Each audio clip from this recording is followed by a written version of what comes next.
Bienvenidos a Verdad, soy Eduardo Feynman. Hoy vamos a hablar de los derechos.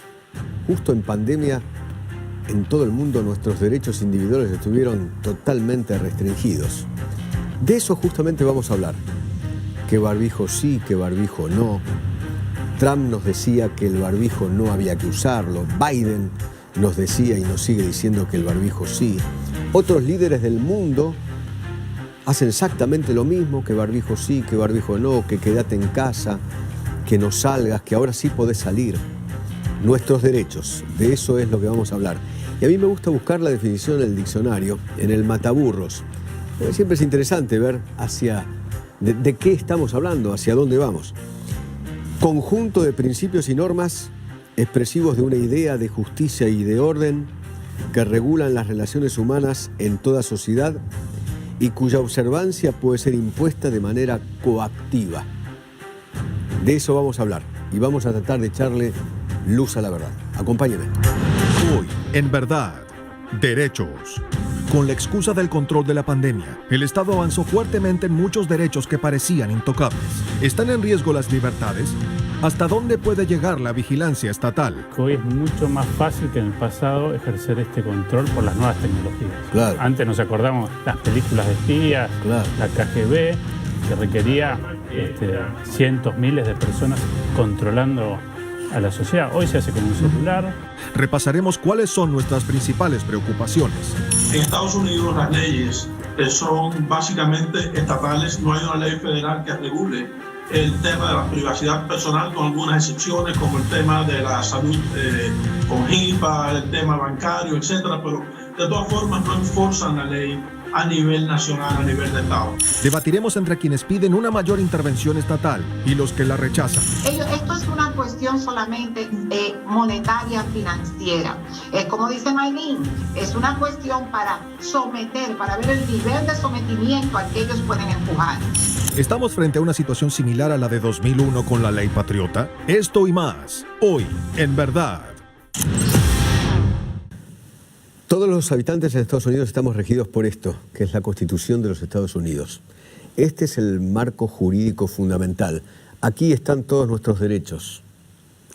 Y muchos de esos derechos se vieron violados durante distintas cuarentenas, distintos momentos, distintos derechos individuales que están dentro de esta Constitución. Por ejemplo, en la enmienda cuarta, o mismo en el preámbulo de la Constitución, cuando dice nosotros el pueblo de Estados Unidos, y más adelante dice para asegurar para nosotros mismos y para nuestros descendientes los beneficios de la libertad.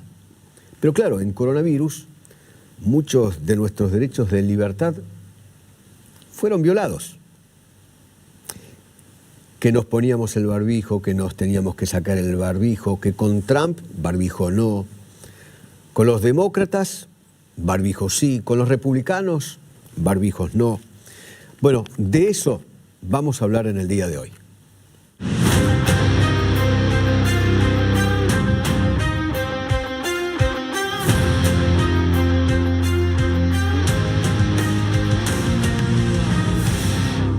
Bueno, el Estado, con la excusa de la pandemia, del coronavirus, potenció obviamente todo lo que es control, restringir algunas libertades.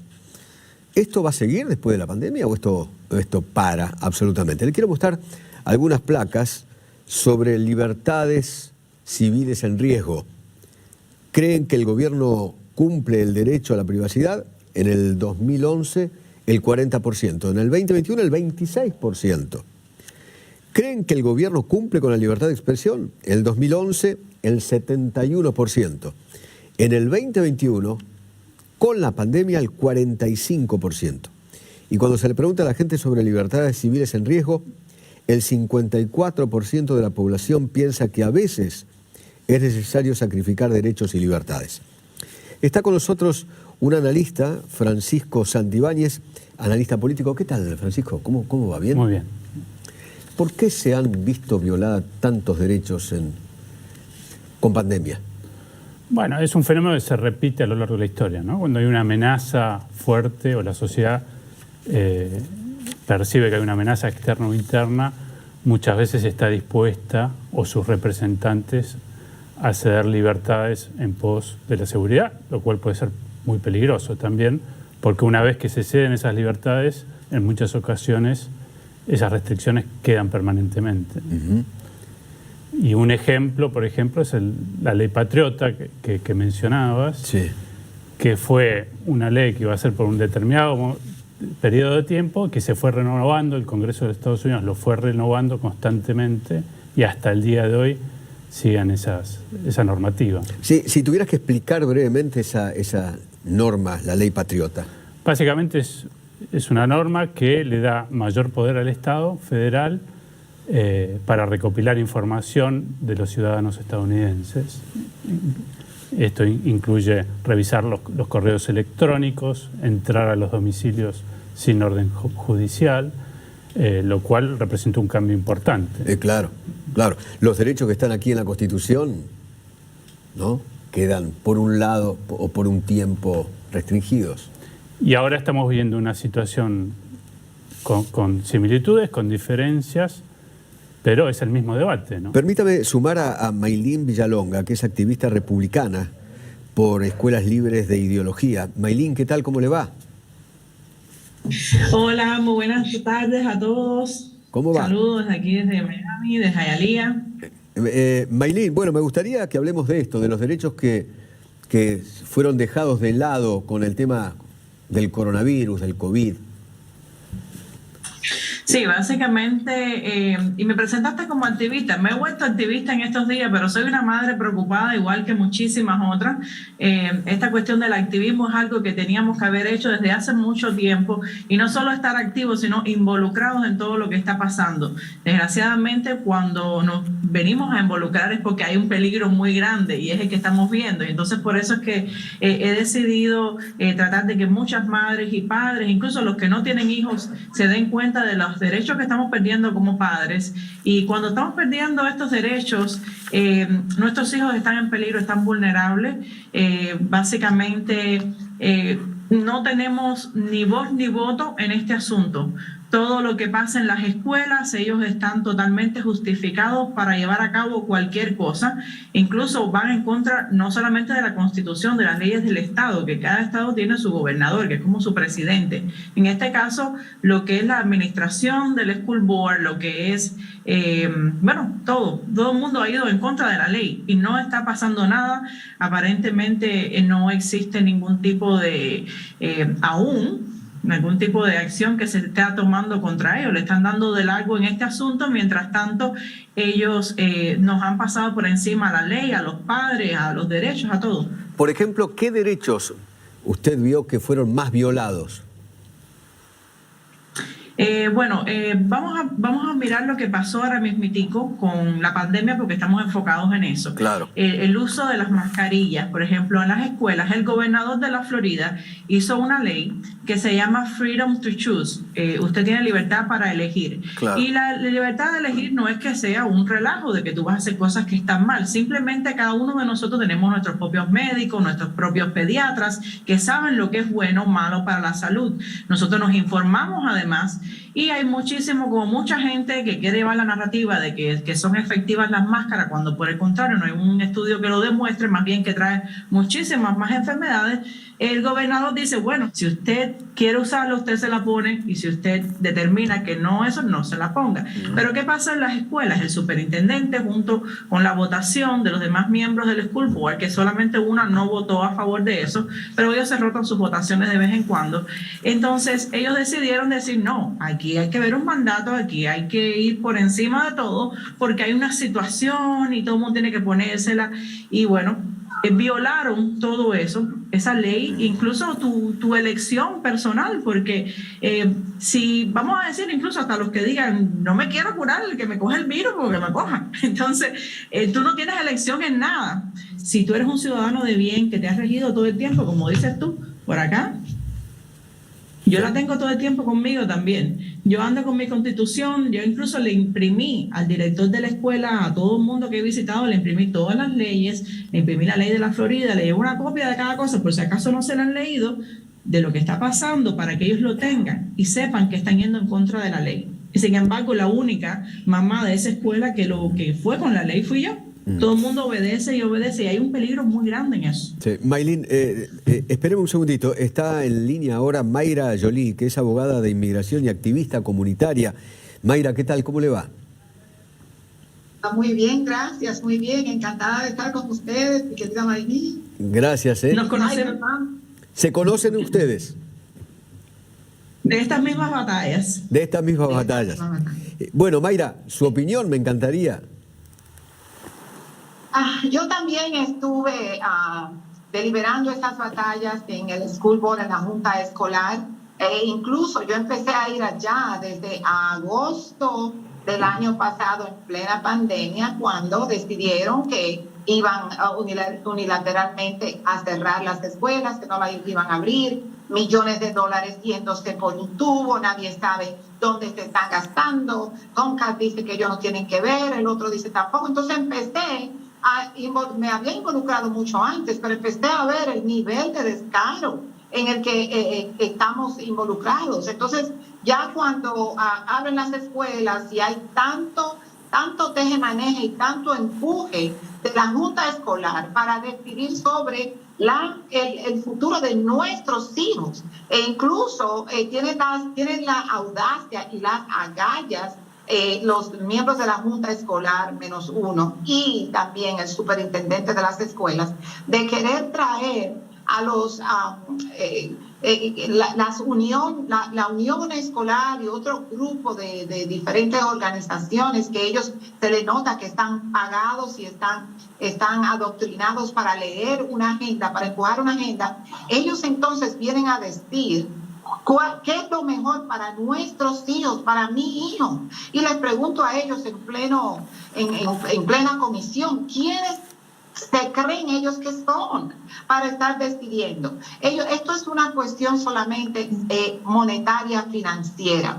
Como dice Maylin, es una cuestión para someter, para ver el nivel de sometimiento al que ellos pueden empujar. Y una vez someten a un pueblo basado en el miedo, ya pueden lograr lo que sea con este pueblo. Ponen a las mismas personas unas contra otras. Francisco, es impresionante, ¿no? La cantidad de derechos que estas dos mujeres han relatado en cada uno de sus alocuciones, ¿no? Sí. ¿Cuántos derechos conculcados? No, inclusive pensando a futuro, cuando pase la pandemia, después lo que tenemos es que hoy es mucho más fácil que en el pasado ejercer este control por las nuevas tecnologías. Claro. Antes nos acordamos las películas de espías, claro, la KGB, que requería cientos, miles de personas controlando a la sociedad. Hoy se hace con un celular, hoy se hace con las cámaras que filman. Esto es lo que está pasando en China, por ejemplo, en donde le es muy fácil al Estado cooptar información, analizar esa información y de esa manera ejercer control sobre la sociedad. Entonces creo que es muy importante dar este tipo de discusiones en este momento. Francisco, gracias por venir. Maylin y Mayra, una pregunta para una respuesta muy corta de ustedes. ¿Ustedes creen que una vez que pase la pandemia, todos estos derechos volverán? No. Claro que no. Una vez que usted permite que el gobierno viole tus derechos por una emergencia, van a continuar viniendo emergencias para continuar violando esos derechos, y siempre va a haber algo que justifique las malas acciones, las malas cosas. Como estaba diciendo el otro invitado, con esta tecnología ahora no podemos ni tan siquiera la libertad de expresión, que es el derecho número 1, básicamente la Constitución, la hemos perdido, porque todo lo que va en contra de la narrativa que te quieren poner, te censuran, te bloquean todo. Y eso, y no solamente a mí, que no soy nada en comparación con médicos, con científicos, con personas que quieren aportar para precisamente acabar con todo este problema de la pandemia. Mayra, lo último suyo. Sí, hay un viejo adagio que dice, si les das la mano y te cogen el brazo entero. Eso es lo que pasa con el gobierno. Si tú cedes un sestén, esos derechos no vuelven donde ti, ellos le cambian el nombre y vuelven entonces a tomar más del 50% de los derechos que tú diste voluntariamente en el principio. El problema es nosotros mismos. La Constitución se creó para protegernos a nosotros de nosotros. Un grupo de personas que quieren tomar el control de los otros, pero al final tú dices, ¿y quién controla al controlador? Gracias a ambas. Un beso muy grande. Gracias a ti. Gracias. Gracias. Gracias. Bueno, señores, en el próximo bloque vamos a hablar de las redes sociales y el uso de la Big Data, el control y la utilización de los datos personales. Vamos a hablar aquí con un abogado especialista que ha ganado, es un especialista en ciberdelitos que ha ganado juicios en el mundo contra Facebook, Yahoo, Google. Ya venimos. Bueno, hablando de derechos, obviamente vamos a hablar de derechos a la intimidad, el derecho de expresión y también a la ciberseguridad. Vamos a hablar de la ciberseguridad. Joe Biden sobre este tema dijo esto. The American people are facing and our economy is facing the cybersecurity. We've seen time and again how the technologies rely on, from our cell phones to pipelines to the electric grid, can become targets of hackers and criminals. At the same time, our skilled cybersecurity workforce has not grown fast enough to keep pace. We're about, the estimates many of you have given us, and we conclude are on our own, about 500,000 cybersecurity jobs remain unfilled. Bueno, con nosotros el doctor Martín Leguizamón, que es abogado especializado en derechos intelectuales, derecho de la propia imagen, derecho de la intimidad de las personas, y es el abogado que le pudo ganar a Google, entre otros. ¿Qué tal, Martín? ¿Cómo va? ¿Bien? Hola, Eduardo, ¿cómo estás? Hablemos de este tema, lo que planteó Joe Biden. Bueno, yo celebro que Joe Biden esté preocupado con este tema. Creo que es un tema de preocupación mundial, porque hoy las batallas, las guerras y los ciberataques no son más como eran antes con fusiles, sino hoy es todo cibernético. Y de hecho lo pudimos ver en la pandemia, que los grandes ataques, las grandes vulneraciones y los delitos que se han cometido a través de las nuevas tecnologías han aumentado en forma exponencial. Las grandes estafas. Cualquier tipo de delitos que te imagines ha mutado de la vida real a la vida virtual. Yo celebro que Biden, que ya venía de la administración anterior, Trump había iniciado una batalla no solo contra las grandes empresas tecnológicas que se apoderan de los datos de las personas, sino que estaba muy preocupado en todo el tema de la ciberseguridad. Y Biden amplifica esta postura y está decidido a luchar contra toda esta problemática, y la verdad es para celebrarlo, porque si el presidente de la potencia más importante del mundo está preocupado por esto, es porque nos tenemos que preocupar todos. ¿Le puede explicar a la gente que nos está viendo qué es la Big Data? Bueno, la Big Data es un lugar, para que lo entiendan claramente, donde está alojada gran cantidad de bases de datos que se obtienen de particulares, de usuarios, que no están en servers convencionales, o sea, que están en servers superpoderosos y que son aprovechados por las empresas para distintos fines, entre ellos fines económicos. ¿Y cuáles derechos uno podría perder teniendo en cuenta esta Big Data? ¿Qué podrían hacer los gobiernos, por ejemplo? Bueno, muy buena pregunta. Yo diferencio la Unión Europea de Estados Unidos y de la región. Okay. Yo creo que la Unión Europea es el continente más avanzado en la protección de los datos de las personas. De hecho, a partir de mayo del 2018 rige el régimen de protección de los datos personales, impide que los datos de los ciudadanos europeos muten al continente americano, que pasaba y ha pasado en nuestro país. Como decía, Biden se puso fuerte y ordenó al Congreso, al Capitolio, que estudien muy bien este tema. Yo creo que van a seguir el camino de la Unión Europea. Y en Argentina, si bien es considerado un país adecuado respecto a las cuestiones de protección de los datos, me parece que hay algo fundamental, Eduardo, porque cuando hablamos de datos, intimidad, privacidad y honor, que son cuestiones muy complicadas. Y ahí también entran las empresas privadas, ¿no? Facebook, Google. Eso es lo que está muy preocupado Biden. Biden va con todo contra Google, Facebook y todas las empresas tecnológicas que se aprovechan de los datos. Los datos es el petróleo de esta era. O sea, tener la información del mundo es tener el poder del mundo. El tema es que cuando nos dan más aplicaciones, nosotros metemos más datos y cuanto más datos metemos, más control tienen de cada uno de nosotros. Luis Noguerola está aquí en Miami y es un reconocido y galardonado experto en informática con más de 31 años de experiencia en tecnología de la información y seguridad de la información. Luis, ¿qué tal? ¿Cómo le va? Muy bien, buenas tardes. Gracias por atendernos, Luis. Bueno, me gustaría saber cómo debemos cuidarnos de los ciberataques. Bueno, esto es un tema extremadamente importante, tal y como el doctor decía. En Estados Unidos, por ejemplo, estamos irregulados en comparación, por ejemplo, con la Comunidad Económica Europea, que tiene el GDPR, y justamente se concentra, o el foco principal de la ley es la protección de los datos personales. En Estados Unidos las leyes son básicamente estatales, no hay una ley federal que regule el tema de la privacidad personal, con algunas excepciones, como el tema de la salud con HIPAA, el tema bancario, etcétera, pero de todas formas no enforzan la ley a nivel nacional, a nivel de estado. Existen estados que tienen unas leyes más comprensivas que otras, como por ejemplo California es la que tiene la ley más estricta desde el punto de vista de ciberseguridad. Ahora, ¿qué podemos hacer para eso? Número uno, necesitamos aprender del tema de manera sustantiva. Hace muchos años a nadie le interesaba el tema. Uno, dos, muchas personas aún tienen la percepción de que no necesitan ser expertos en informática y mucho menos conocer de tecnología. Y eso está bien.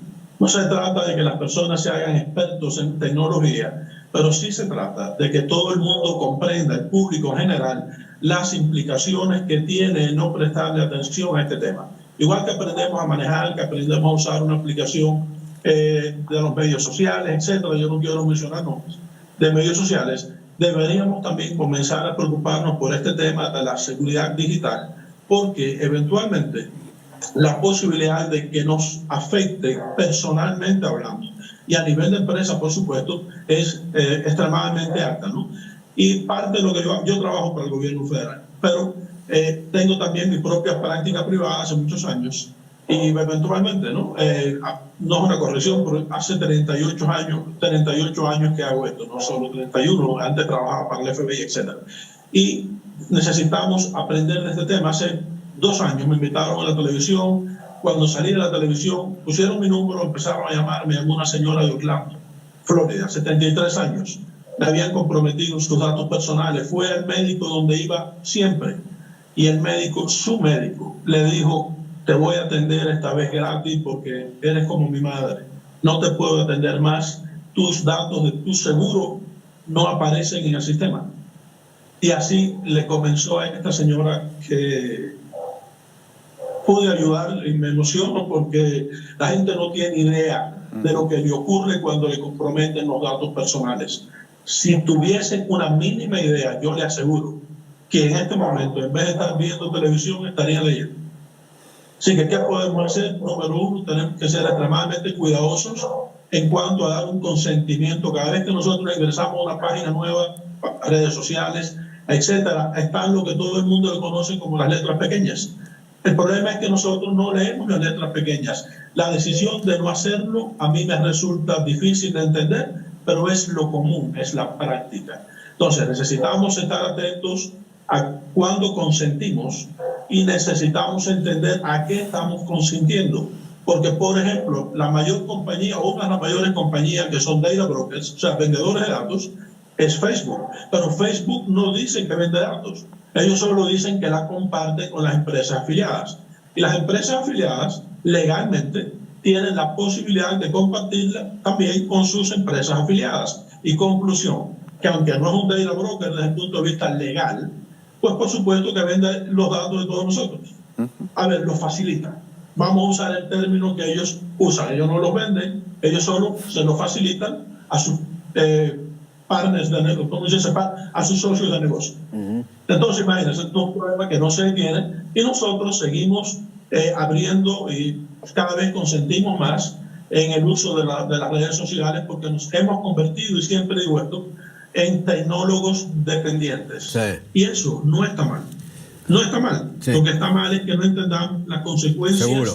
de qué ocurre cuando consentimos sin saber qué va a pasar con nuestros datos personales. Martín.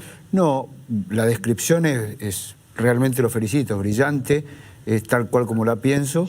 Yo solo agregaría que a mi gusto, y después de muchos años de trabajar en estos temas, creo que es clave obligar a las empresas, a todas las empresas tecnológicas, a cumplir con sus propias condiciones de servicio y normas comunitarias. Si ellos crean sus propias constituciones, como la llamo yo, y después no la cumplen y no protegen los datos de sus usuarios, bueno, hay que ser extremadamente rígidos con multas multimillonarias para proteger los datos de los usuarios.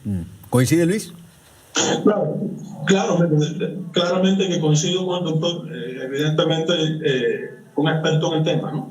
Y coincido porque la ley que no se enforza, yo no soy jurídico, mi doctorado es en telecomunicaciones y ciberseguridad, pero si usted no enforza algo, pues sencillamente va a ser muy difícil de que lo consiga. Nosotros nos detenemos ante una luz roja de un semáforo, de un stoplight, no porque queremos, porque a veces no hay nadie en la intersección, pero la ley dice que nos tenemos que detener en la luz roja. Lo mismo ocurre con las leyes de ciberseguridad, que tienen que ver con la protección de datos, que no se enfuerzan. Las grandes compañías, por decir alguno, por mencionar solo una, Google, hace con nuestros datos lo que se les ocurra. Yo acabo de descubrir hace alrededor de 3-4 meses que mi libro, o sea, mi segundo libro, está en alrededor de 80 sitios diferentes. Y a mí solo, o sea, yo pensaba que solo estaba en Amazon y en la compañía que lo publicó, que es Norton Publisher, en California.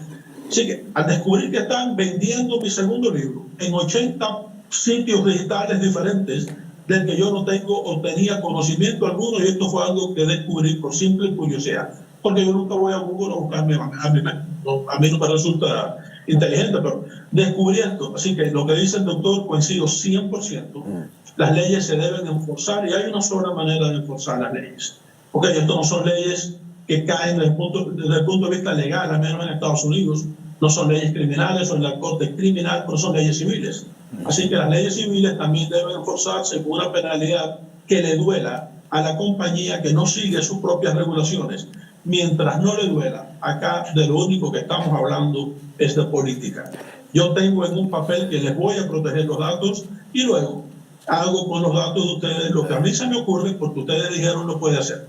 Así que ¿cómo lo resolvemos? Enforzándolo. ¿Y cómo se enfuerza? A través de multas. Hay que incluirlo como parte del sistema legal. A propósito, hay una universidad acá en la Florida, yo sé varias universidades, pero esta es una de las universidades que yo entendí cuando comencé a trabajar para ellos hace 3 años, aún continúo, que es St. Thomas University, que incluyó en el programa de leyes una asignatura de ciberseguridad, que es la que yo sé. Así que necesitamos entenderlo, necesitamos hacerlo parte de la ley. Voy a decirle una frase que, así termino mi segundo libro, una frase que se me ocurrió, no sé cómo se me ocurrió, pero se me ocurrió. Y digo, la paz del mundo está a la distancia de un clic. Cambiaron las leyes y las guerras convencionales.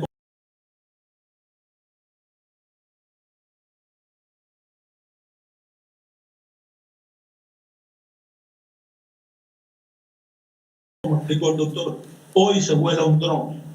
¿Okay? La razón por la que ha disminuido drásticamente el número de cadetes y oficiales en la Fuerza Aérea de los Estados Unidos es porque hoy se usa tecnología de última generación. Y eso es un dron. El dron no se equivoca, no sufre de dolor de cabeza, no tiene problemas familiares. ¿Okay? Y lo maneja el piloto en un lugar confortable. Sabe que lo que le ocurre al dron, además, no le va a afectar a él personalmente. Puede tener implicaciones internacionales, pero no le afecta a él. Así que hasta la guerra cambió. La guerra convencional que conocimos por muchos años, sí, con el artillero al frente tirando una granada, eso ya hoy cada vez es menos frecuente. Luis, hoy lo resolvemos con... Le agradezco infinitamente, ¿eh? Fue muy amable. Claro, muchísimas gracias a ustedes dos. Un placer siempre, doctor, impresionado. De verdad que un placer muy grande. Un gusto. Un abrazo. ¿Lo último? Vos fijate, Eduardo, qué amplio que es el tema, que empezamos con ciberseguridad, terminamos con derechos intelectuales, la apropiación de un libro, y este es un gran problema también en el mundo, incluso de las grandes cadenas periodísticas la apropiación indebida de las grandes empresas y las plataformas, Google, Facebook, del trabajo periodístico que ustedes con tanto esfuerzo hacen. Yo sé que en Estados Unidos están muy preocupados, en Argentina también sé que están muy preocupados. Gracias a Dios yo empecé con estos temas hace 16 años. Hoy veo mucho más preocupación a nivel judicial, a nivel legislativo, así que no estamos tan lejos. Lo que pasa es que la tecnología avanza segundo a segundo. La legislación y los jueces caminan a otro ritmo. Pero no estamos tan lejos. Gracias, No, doctor, gracias por la invitación. Bueno, señores, ¿hasta dónde dejamos que el Estado se entromezca en nuestros asuntos? ¿Hasta dónde? ¿Hasta dónde lo permitimos? Ya venimos.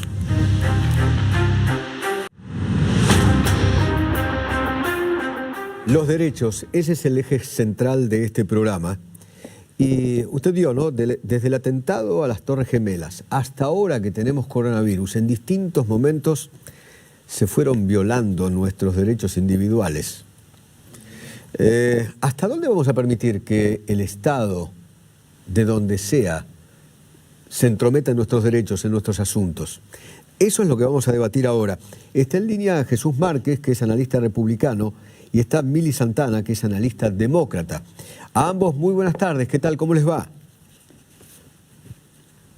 Hola Eduardo, muy buenas tardes. Gracias, Mili. Empiezo por usted, la dama. Me gustaría su opinión acerca de esta violación de derechos. Bueno, es a mi parecer bastante sencillo. La primera enmienda abarca los derechos del ciudadano en temas de libertad de expresión, de libertad de reunirse, de libertad de practicar una religión y también en la libertad de expresar sus desacuerdos con el gobierno. Entonces, sin embargo, existe un derecho fundamental que le corresponde al gobierno de mantener la seguridad de los ciudadanos. Entonces, nuestras libertades individuales terminan cuando nosotros exponemos a la población a un peligro inminente. Entonces, por ejemplo, el uso de las máscaras es el tema más debatido, de que si el gobierno puede o no imponernos el uso de una máscara, pero hay un derecho fundamental a la salud que le corresponde al gobierno preservar. Y dentro de este derecho está el que nuestro sistema de salud no colapse. Entonces, tomar medidas para proteger a los ciudadanos está dentro de lo que se llama el poder policial, que es el poder del gobierno de protegernos unos de otros. Jesús. Bueno, antes que nada, gracias por tenerme en tu programa. Yo le recordaría a tu invitada que la Constitución de los Estados Unidos, que es lo que está en el tema en el momento, en ninguna parte de esta Constitución, de este documento, avala el que el gobierno sea la policía para mantener o garantizar el bienestar de la comunidad o de la población. Lo que sí garantiza específicamente las enmiendas de los derechos individuales es el derecho individual de la persona. Entonces, una corte inclusive estaría en mi favor cuando ya declaró en el estado de California una iglesia fue violada de sus derechos por mantenerse cerrada por un tiempo excesivo. Es decir, el gobierno federal no tiene el derecho de imponer este tipo de regulaciones. Y la prueba de ello es de que no están en forma de estatutos o de ley. Hasta el momento no hay una ley que force a alguien de esta magnitud. Pero sí sin embargo, el gobierno, permíteme más para terminar mi punto, el gobierno federal en los últimos años ha estado violando los derechos de las personas desde la primera enmienda, tocando todo lo que se refiere a la expresión, a la libre expresión, pero también al derecho de transitar y al derecho al culto. Ahora están haciendo uno más, que es el de obligar a las personas a que se inyecten algo a su cuerpo que no necesariamente todos lo quieren. Y sin utilizar la ciencia, por cierto. Sí, Mili.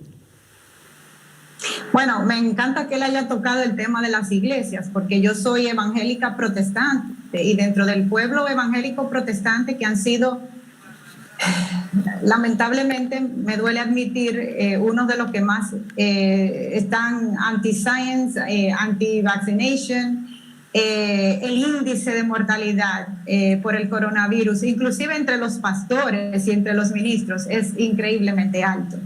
Mili, me gustaría que para poder discutir este tema, ya que hablas de estadísticas, ¿me podrías dar una estadística de cuántos evangélicos han muerto? Porque usted menciona que ha pegado duro en la comunidad evangélica cristiana. Yo, por cierto, yo también soy cristiano evangélico y una vez más, le repito, las cortes han ya deliberado en favor de 2 iglesias, por lo menos una en California y otra en Las Vegas, Nevada, del cual yo soy parte. Mi iglesia inclusive ganó una demanda en contra del gobernador por mantener cierres excesivos, pero sí me gustaría conocer esos datos, porque no los tengo, de cuántos evangélicos han sido muertos o afectados por no mantenerse, como usted dice, en la ciencia. Bueno, en los casos, obviamente, a medida que ha ido progresando la vacunación, obviamente el panorama ha ido cambiando. Pero ¿cuáles son los números? No tengo el número exacto, pero yo sí te puedo confirmar pastores que yo conozco en lo personal, o sea, iglesias con altísimos contagios. Yo también conozco a personas que han muerto desgraciadamente por este virus, pero sin embargo, los datos que también conozco indican que el 99% de la población que adquiere el coronavirus sobrevive el coronavirus. Entonces, esos son datos duros y datos verdaderos. Por ejemplo, el de los niños. Ahora quieren que los niños utilicen máscara, que se mantengan encerrados, que inclusive ya quieren hasta vacunarlos. Sin embargo, hay menos niños que han muerto por coronavirus que por la misma gripe regular. Entonces, esos son datos reales. Usted me habla de algo que usted está defendiendo, pero sin mostrar datos. Bueno, no tengo los datos de la iglesia, pero sí, vuelvo y repito, en lo personal conozco un altísimo número inclusive de ministros que han muerto. Ahora, Mili, por ejemplo, ha habido familias inclusive que han muerto varios familiares de su casa. Y no por eso quiere decir que si la persona únicamente conoce a la gente de su alrededor, no por eso se forjaría una idea de que es algo que mata a todo mundo, a la mayoría. Los datos indican otra cosa y por eso hay que ampliar nuestra visión a lo que realmente dicen los datos. A ambos les pido un segundo. ¿No? Porque me quiero centrar en una de las grandes discusiones en la pandemia entre ustedes, republicanos y demócratas, es el tema de las mascarillas, de las máscaras, ¿no? Para Mili, que es demócrata, seguramente la mascarilla es fundamental, y quizás para usted, que es republicano, Jesús, la mascarilla no. Me gustaría que nos hablen de eso.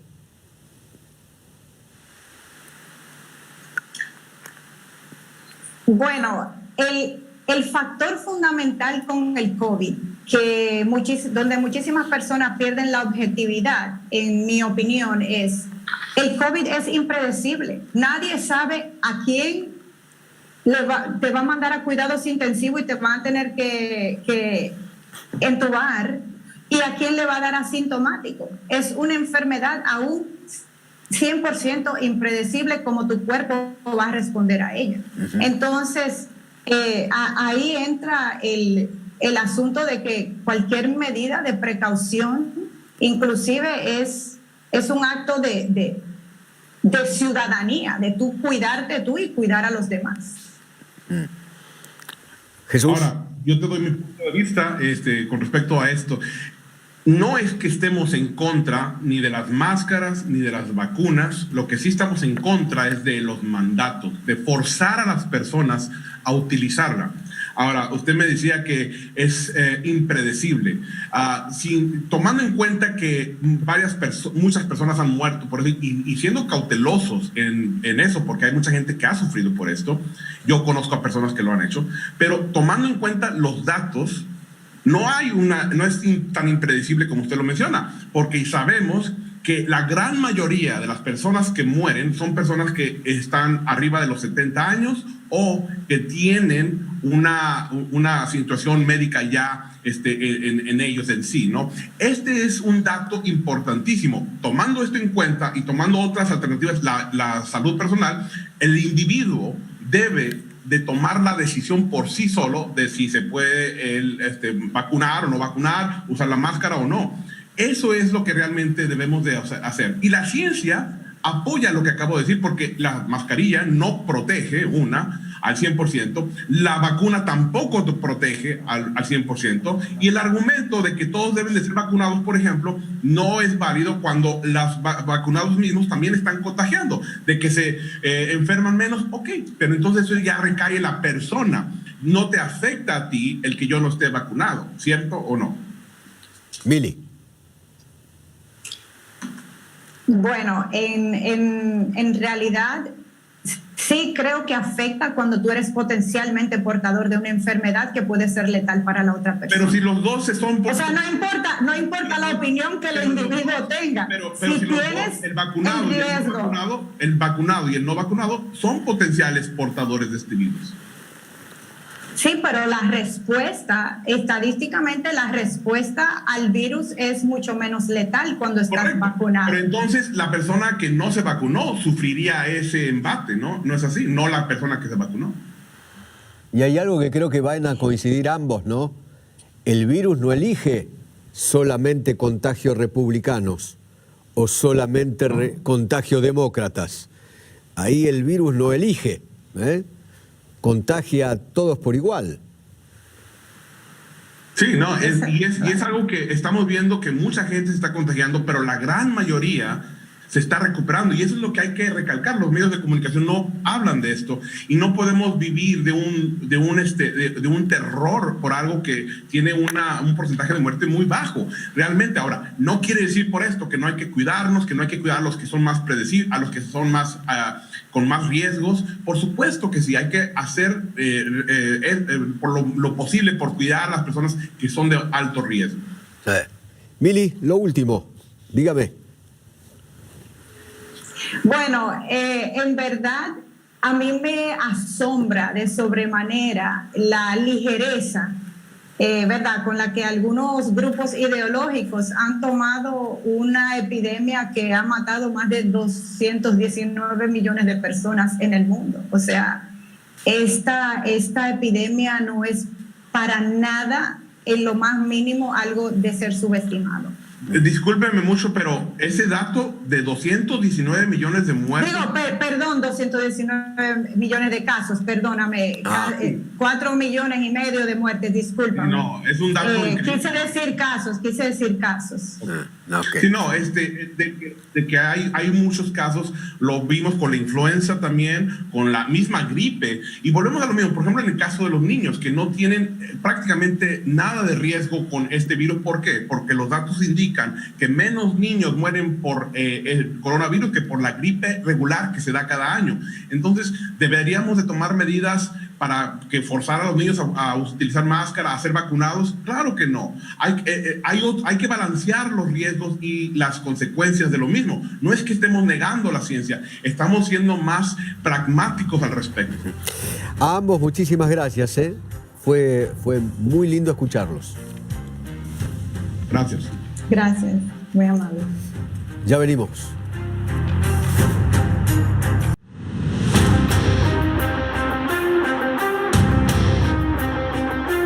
Bueno, como lo dijimos al principio, el coronavirus potenció como nunca antes en la historia de los Estados Unidos una amenaza a nuestros derechos.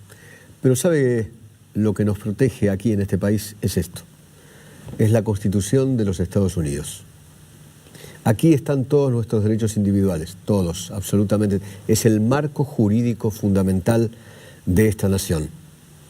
Aprendamos que ni esta pandemia, ni la que venga, ni ninguna otra cosa puede avasallar nuestros derechos. Bueno, espero que le hayamos dado un poquitito de luz a la verdad. Gracias.